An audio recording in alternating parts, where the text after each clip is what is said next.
भगवान सुद्धा गीतेमध्ये सांगतात ना, अंतवंतय मे देहा नित्यस्योक्ता शरीरिणः अनाशिनो प्रमेयस्य तस्माद्युदेस्व भारत. म्हणजे जो जन्माला आलाय त्याला जावं लागणार आहे. कारण हा देहच नाशिवंत आहे, नाश पावणार आहे. नाशिवंत देह जाणार सकळ, आयुष्य खातो काळ सावधान. नाशिवंत आहे हा देह, नाश पावणार आहे. ज्ञानोबरायांनी एका आईचं वर्णन केलेलं आहे. खरं पाहता प्रत्येकीनं जर त्या मदालसाचं जर चरित्र वाचलं ना, तर खऱ्या अर्थानं आपण काय केलं पाहिजे हे समजेल बरं का. मदालस एक अशी आई आहे जी पुत्राला गर्भामध्येच असताना उपदेश करते की बाबा रे, हा देह नाशिवंत मळमूत्राचा बाधा परिचर्म घातले रे, कर्म कीटकांचा सांधा रवरव दुर्गंधी रे, अमंगळ हेचा वादा स्मरित्या हरी हरा, शरण जाई गोविंदा बरे दे मदालसा शोध जोरे बाळा, बरे दे मदालसा शोध जोरे बाळा. गर्भामध्ये असतानाच उपदेश करते की बाळा, अरे हा देह नाश पावणार आहे, हा देह नाशिवंत मळमूत्राचा बाधा. अरे हा जो देह मिळणार आहे ना तुला, हा देह नाश पावणार आहे बरं का. म्हणून तू आधीच सावध हो, आधीच भगवान परमात्म्याचं नामचिंतन कर. हा देह नाश पावणार आहे, देह जाणारच आहे. म्हणून पहा, मग भगवान परमात्म्याची प्राप्ती करून घ्यावी. देह जाणार आहे म्हणून भगवान परमात्म्याची प्राप्ती करून घ्यावी. कारण एकदा का देह गेला पुन्हा मग त्या फुलाला ज्याप्रमाणे काही किंमत राहत नाही ना, त्याचप्रमाणे या देहाला सुद्धा काही किंमत राहत नाही. तेच महाराज अभंगाच्या प्रथम परिमळ गेलिया ओत फुल देठी, परिमळ गेलिया ओत फुल देठी, परिमळ गेलिया ओस फुल देठी, परिमळ गेलिया ओस फुल देठी, परिमळ गेलिया ओस फुल देठी, परिमळ गेलिया ओस फुल देठी,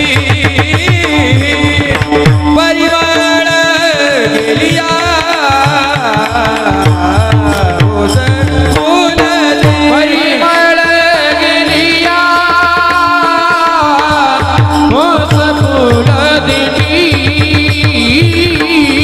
परिमळ गेलिया ओस फुल देठी. आयुष्या शेवटी देह तैसा, आयुष्या शेवटी देह तैसा, हरिमुखी गाता हर परी च्योंदा, हरिमुखी गाता हर परी च्योंदा. आयुष्या शेवटी देह तैसा, आयुष्या शेवटी देह तैसा, हरिमुखी गाता हर परी च्योंदा, हरिमुखी गाता हर परी च्योंदा.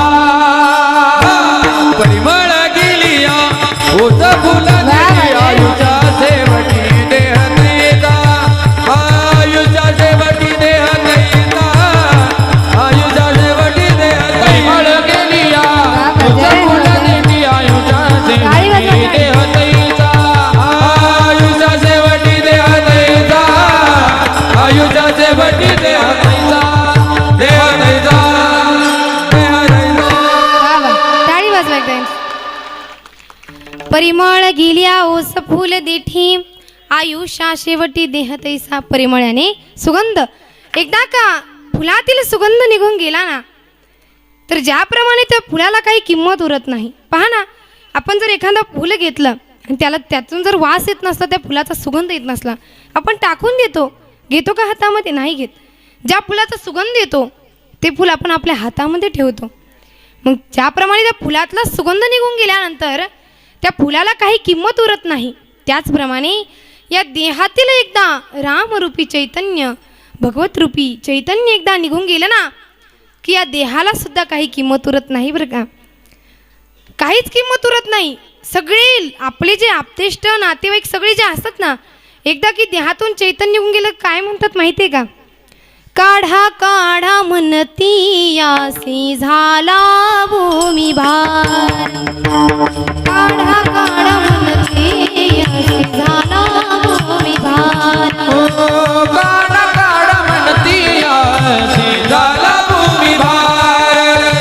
काढा काढा म्हणती यासी झाला भूमी भार. काढा काढा म्हणती यासी झाला भूमी भार. काढा काढा म्हणते यासी झाला भूमी भार. काढा काढा म्हणती यासी झाला भूमी भार. काढा काढा म्हणती यासी झाला भूमी भार. स्वजन गोत्र सारे करीती विचार. काढा काढा म्हणती यासी झाला भूमी भार. हे सजन चोकत्र किती विचार. काढा काढा म्हणती ओ याला भूमी भार. भूमी काढा काढा म्हणती यासी झाला भूमी भार. काय म्हणतात? आपलीच नातेवाईक म्हणतात की आता वास येतोय, चला उचला आता याला. पोपट निघून गेल्यानंतर पिंजऱ्याला कोण ठेवतं महाराज? जोपर्यंत पोपट आहे ना तोपर्यंतच पिंजऱ्याला किंमत आहे. एकदा का पोपट निघून गेला तर या पिंजऱ्याला ज्याप्रमाणे काही किंमत नाही ना, एकदा का या देहातील चैतन्य निघून गेलं ना त्याचप्रमाणे या देहाला सुद्धा काही किंमत नाही. एकदा चैतन्य निघून गेलं काय होतं या शरीराचं? शरीराची होय माती माती. शरीराची होय माती. शरीराची होय माती. शरीराची होय माती. कोणी नाही ती सांगाती.